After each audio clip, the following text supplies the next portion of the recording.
I'm Doug with Monarch Yachts, and on this channel, I'll go through the process of how I got into the business and what we do and why we do what we do.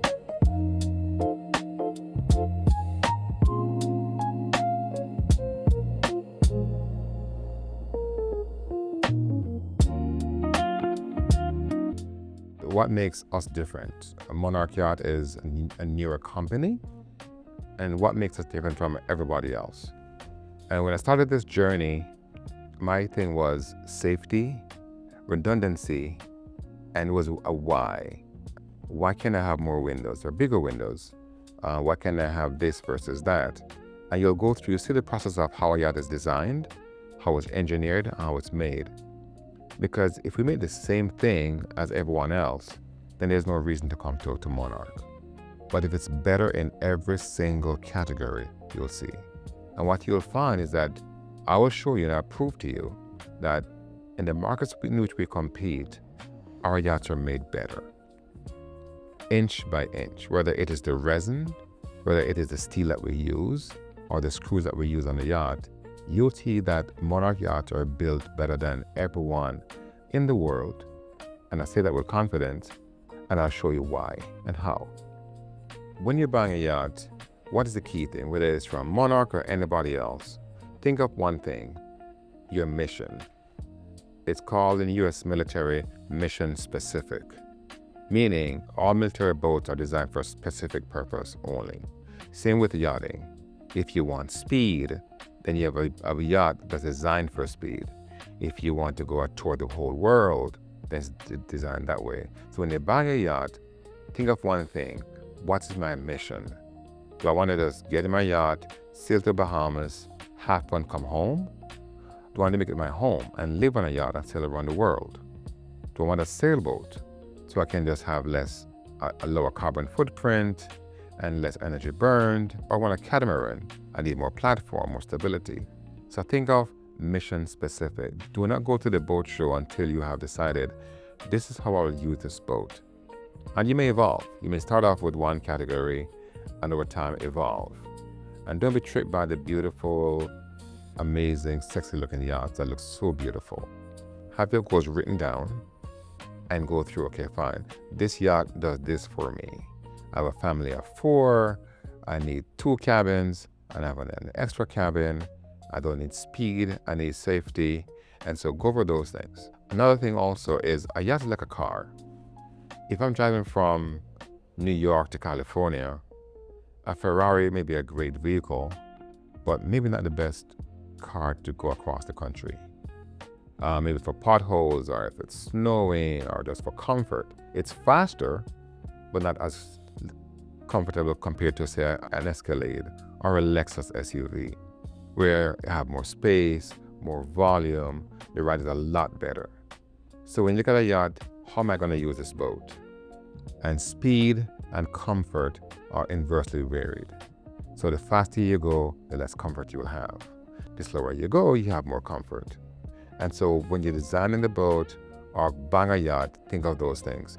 How will it be used? What's my mission? So when you're looking at yachts, they really appear, really 2 categories, but we say it's 3. And those are planing, semi-planing, and full displacement. Or planing, semi-displacement, full displacement. If you go back to your high school with Archimedes' principle, when the guy jump in his tank or pool and the water flowed out, the water displaced is the boat's volume. And we spend some more time later on going over that principle. But for now, planing is where the boat rides on top of the water. So think of a guy on a ski, and he's behind the boat being pulled. He's really just on top of the water going really, really fast. That's a planing hull. It's faster, it has less volume, because if it's too heavy, it sits in the water, and it's more flatter. So planing hull, very fast. Your jet ski is a planing hull, meaning it's fast. Your race boats are planing hulls. They really sit on the water and they're fast. Not a lot of volume, but a lot of speed. But like a car with a low profile tire, you feel every bump as you go over it. It takes a lot of power and you feel every bump. The next one is semi-displacement or semi-planing. And as the term implies, semi meaning half. So at low speeds, you're in the water. But if you're applying enough power, it goes on top of the water. So back to our jet ski analogy. The guy is sitting there on his jet ski, and before the boat takes off, he's in the water. As the boat goes faster, he goes higher and higher till he's planing on top of the water. Same thing. So it's the best of two worlds, where you have more space, more volume, but you carry less material, less fuel, and you take a lot of gas or fuel to get on top of the water. And the last category is full displacement. Think of your tankers. Think of your anything huge. Your oil tankers, your big yacht, your sailboat, they sit in the water. They never go on top of the water because they're too heavy and too big. But the ride is way more comfortable. You can go across the ocean. So all the ocean-going vessels are full displacement. They're designed to sit in the water and go through the water slowly with comfort. Now think of this analogy. Get your sink, fill it with water, well, half it with water. Get a cup, have a plastic cup and make it empty. That's a planing. If you put a ripple in the water, the cup will bubble and go up and down and stuff like that. So the ripple, every ripple you do in the water is how much your cup will move. Now add some water to that cup, and maybe half or maybe a third, and do the same thing. The cup will move, but a lot less. And so that's semi-displacement, because more of the cup is in the water than out of the water. Now the last one is full displacement. Add a lot more water to the cup, maybe 3/4, 80%. Do a ripple. The cup hardly moves because it has so much volume in the water, it's so heavy that the little ripples won't affect it. That's how the yachts are divided in. So if you want to get from, say, LA to the Catalina Islands, and you want to get there quickly, then use a planing hull. When you go to Hawaii, you can't. Why? There's not enough volume in your boat to have enough fuel to get there. On the East Coast, to get to the Bahamas quickly, a planing hull. But to get to Europe, full displacement hull. So again, I go back to what's your mission? You want to be a lip aboard, you want to sail around the entire world, get a full displacement. Most sailboats are full displacement. They sit in the water. And so we're going to go over that another time, as to why a sailboat sits in the water so much and what makes it safer. So again, we did planing, semi-displacement, full displacement. And in terms of material, most boats that are full displacement are steel hulled. But you can have a fiberglass hull also, but you must have so much lead in it to pull it in the water. So fiberglass hull can be full displacement, but they put a ton of lead to pull it down in the water to make it full displacement. So how do you get a yacht? There are several options. One, you can borrow your friend's yacht if they let you. Two, you can buy it yourself. And three, you can charter the yacht. Four, they're hybrid versions. So I'll start with the first one, borrow your friend's yacht. There's a saying that, it's have a friend with a yacht. If I was your friend, I wouldn't let you borrow my yacht because I want you to buy a yacht. Number two is you can buy it yourself. And that to me is what people should do, have your own. Three is charter. Charter is really, I use the word, you own the experience, but not the yacht. So a client buys a yacht, and he'll say, you know what, I use the yacht only for 4 months, so I'll let Monarch charter it or rent it to you for a week. And with a charter, you get everything, the food, the crew, everything for a specific price. I'll give you an example. So a charter in the Bahamas, a good charter, is between, say, $40,000 and $1 million. Yes, that's right. It's for 1 week, $1 million. And they're booked for the next couple of years. And then the hybrid is this. And we have a version, is where you actually buy a part of the yacht. So if it's 10 guys, you have 10 months of the year, And the other 2 months are used for, repair, crew vacation, etc. So that's a good option for most clients is we create a group of people and you have a yacht for the time needed. And, I would say this, it's for most people, it works really, really well. Because consider this, if I am a NFL player, I have a nice season. So if I have a yacht, I can't use the yacht. But maybe the NBA guys will use the yacht during my season and vice versa. So we'll find clients with different schedules. And if you come together, then pretty much when you need it, that person is working and vice versa. And it may be a friend, it may be a complete stranger, but when the yacht is in your hand, it is your yacht, your crew, your team, and your choice of location. Now, we mentioned buying a yacht, and why should you go through a broker? Because we're manufacturers and we are brokers. We've been licensed in Florida for over 10 years. The problem with a yacht is there's no Carfax. Meaning you buy a car, you go to Carfax, and you see, hey, there's an accident. There's none in yachting. And so when you come to a broker, we can research as to who owned the yacht before. Was it grounded somewhere else? Did it run aground? Did it flood? Because the worst thing you want to do is buy a yacht that you'd have no idea what happened to it, and you buy it and months later it is having problems. So one of the things about buying a yacht through a broker, a licensed broker, is a due diligence. And it takes some time to buy a yacht. I give you just a quick how it works. One, you find one you like with a broker, you go on the yacht, you tour the yacht. Step 2, you go on the yacht called a sea trial, where you go out on the boat for a couple hours, come back, see if you like it. Step 3 is you hire a surveyor to take the boat out of the water and do a survey or inspection. And that's about a 1-week process to go through from stem to stern. They go out with the boat and then they say, hey, here's a report. Do you want to move ahead? Yes or no? And then the final transaction is done. But it's imperative to get a professional because the seller of the yacht has no incentive for full disclosure. So you need to have someone who's on your side. So I mentioned earlier that Monarch was created to solve a problem. And what is that? Look at most yachts and they're very impractical. They're beautiful, drop dead beautiful, but impractical. For example, they have ladders, not stairs, meaning the angle of the stairs is so steep, they appear to be a ladder.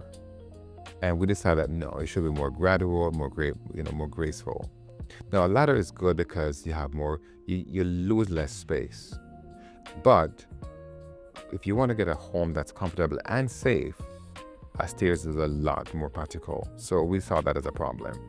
And it can be designed or engineered to still use that space below the stairs so you don't really waste it. 2, bathrooms are heads. To us, if you see a lot of yachts, the bathroom is so small. The commode is impractical to be used for the average American. They're designed for someone who is 95 pounds. And so we decided to have full-size bathrooms, full-size amenities, so that it can be more comfortable.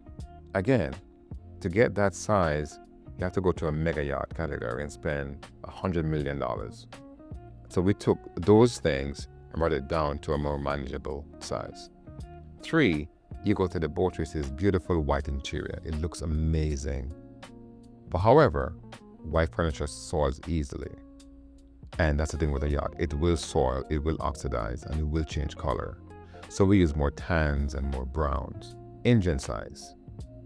It's okay to have a big engine that goes, 45 knots. But it would take you $50,000, $60,000 to fuel those vessels. So we decided that, look, we can create yachts that are more efficient, and that way you're spending less money fueling it and more enjoying it. AC control. Where there's one unit or one control for the entire yacht, every single room has a separate control and separate temperature gauges, so you can monitor where you are and have more comfort. And lastly, cost of operating. A yacht should be designed to be cost efficient. It all starts at the engineering part of it. So it's designed that way, it will be that way. So there's a couple of things to look at when you're buying a yacht. All right, so different yachts have different material. We're gonna skip concrete because that's no longer practical. That was done during the war. So we're gonna go to wood. Wood is an amazing material. It is strong. It is very, very quiet because of its insulation capabilities, but wood will rot. It will rot. It may take a long time, but it will rot. And so, but wood for years have been used in shipbuilding and yacht building, and it's still been used. And to some extent, we combine wood with an epoxy to keep it that way. Some of the most expensive sport fishing yachts are wood-based. Then we have steel. Steel is strong. Steel is heavy. And if you're gonna go through the polar caps, a steel boat will do a great job. But it has one or two major drawback, and that is it rusts. And you hear builders say, oh, our steel will never rust. We have all this coating. That is true, but it will rust. It's the nature of steel. You put steel in salt water, you can coat it as much as you want to. At some point, water will get through and you'll have rust. Rust is minimal compared to the time to how thick the steel is, but it will do that. Then we have aluminum. Some say aluminum, but we say aluminum. And it comes in two categories. Now, it's a great material. It's lighter, it is strong, it is flexible. And so for a fast boat or semi-planing boat, it's a really good material to use. But some drawbacks. One is electrolysis. What is that? If you look at a car battery, you see that little white ash? That's what it is. It is where the material actually decomposes. And so we use other materials like zinc in the hull to reduce that. So we spend a whole another episode just on aluminum and what happens to it and why it's a great material, but not a great material. But it's the best of both worlds between steel and fiberglass because it's strong, it's light, and if you keep up the maintenance, it will last forever. And lastly is fiberglass. Now, fiberglass is really a fabric and some degree and some liquid material. It could be a polyester-based material, like the old boats did, which is very good, but also has some drawbacks as it lets in water. There could be vinyl ester, it's more expensive, but it's really strong. It could be epoxy, which is stronger, lighter, and less toxic. So depending on what the builder uses, it could be one of those three. At Monarch, we use as epoxy and also vinyl ester only. We use nothing else. It's more expensive, but less toxic for the workers, a stronger boat, a stiffer boat, and less off-gas, which is safer for our clients. So the question is asked, can you have a green yacht? The answer is yes. It has to be a sailboat.